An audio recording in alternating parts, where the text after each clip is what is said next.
So I just watched this documentary called The Crash on Netflix, documenting the case of Mackenzie Shirilla, 17-year-old in 2022, who drove her car into a commercial building at over 100 miles an hour, which devastatingly killed her boyfriend Dominic and his best friend Davion at the time, and of which she's currently serving 2 life sentences, 15 to life concurrently, for the death of her boyfriend and Davion. Sent chills up my spine. There's a lot of reactions to it, and I got some things to say about it too. So I only watched the Netflix documentary, and from what was documented from Netflix, it was a good picture of all of the evidence that led to a guilty conviction for murder. I too believe that there was intent in this case. Supposedly, however, I believe that Mackenzie, after reviewing the documentary, also intended to lose her life that day. I don't think anybody who drives 100 miles an hour into a commercial building is intending to survive that crash. And she did survive. She's currently being held accountable for the death of Dominic and Davion, which there needs to be accountability because it was loss of life and it was a tragedy. And I believe that Mackenzie was going through some things. I mean, there was a lot of questions still at the end of the documentary about what was going on in her mind. Her friends were kind of talking about this was outside of character. The prosecution tried to show that this was definitely within her character.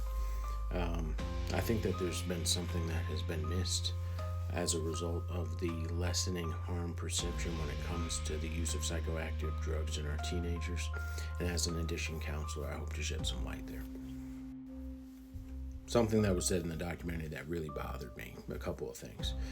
For one, Mackenzie's father said that I don't mind a little pot smoking every now and again. Right? Again, that's the harm perception that I'm talking about. Like, there's this perception that it's just not a harmful drug. And the detective also shared that because of a history of marijuana abuse from Mackenzie, that there was an impairment that could be determined at the result of her tox screen having THC. Well, his suggestion was, well, she's been using it for a while, so she wouldn't have been impaired. She would have been able to handle the use. Something I fundamentally disagree with based on research. According to the Center of Addiction Medicine, as early as 2016, research shows that there are significant impacts to the teenage brain with the consistent use of marijuana and its psychoactive drug THC, specifically in the areas of the brain responsible for cognitive functioning and impulse control. And so it shows that the earlier a teenager uses, the more impacts to the brain structure and function specific to cognitive functioning, the areas responsible for attention, sustained attention, and executive function and decision making, as well as impulse control.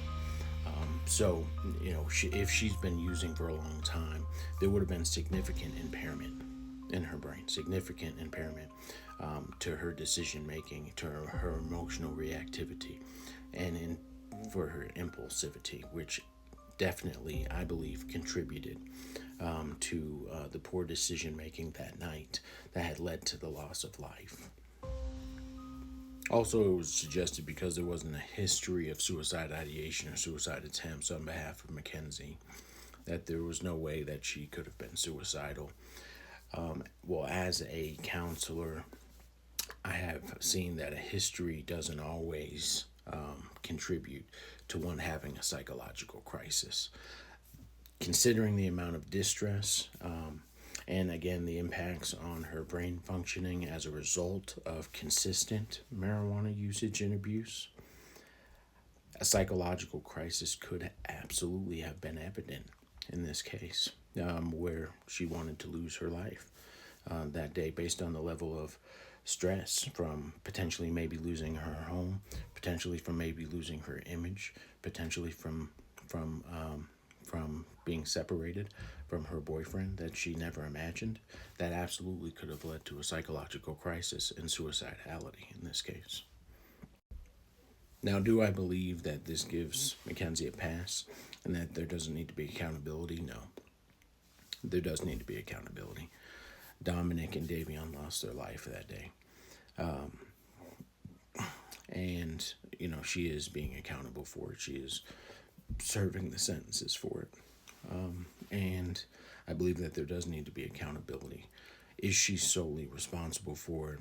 I don't believe she is. I believe that there are system failures, there are cultural failures, specifically with the harm perception, the lessening harm perception for marijuana and THC, and how it significantly, research shows, does impact the teenage brain and cognitive functioning and impulsivity. I think that also has to be taken into account. That also has to be put on trial, which is, what I'm hoping to do in this video, right? We need to be more preventative than we are reactive, because it leads to tragedy and it leads to death, unregulated, unmanaged, without education, with the lessening harm perception. It is fatal and it destroys families, and it has in this case. And I believe that that's the greater tragedy that we need to talk about. So is she accountable? Yes. Does she need to be held accountable? Yes. Is she solely responsible? No. I believe that there were also other causal factors that do need to be taken into account, specifically the impacts of drugs on our teenage minds. We need to save our babies. We need to be more hypervigilant. We need to be more concerned with their academic success, with contributing to their meaning, to their purpose, to their greater life, in order to prevent future tragedies of this magnitude. I believe in the future.